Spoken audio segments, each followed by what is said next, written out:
और समाजी राब्ते की सबसे बड़ी वेबसाइट फेसबुक ने अपनी कंपनी का नाम तब्दील करके मेटा रख दिया। मार्क ज़करबर्ग ने बड़ा ऐलान कर दिया।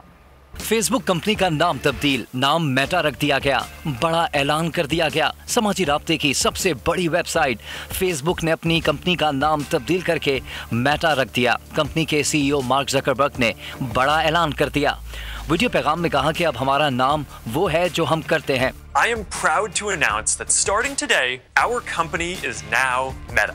Our mission remains the same. It's still about bringing people together. Our apps and their brands, they're not changing either. And we are still the company that designs technology around people. सार्फिन virtual माहौल में काम, बातचीत और game खेल सकेंगे। इकट्ठे मिलकर लोगों को टेक्नोलॉजी के मरकज में ला सकते हैं और इकट्ठे मिलकर हम ज्यादा बड़ी मईशत को तश्कील दे सकेंगे।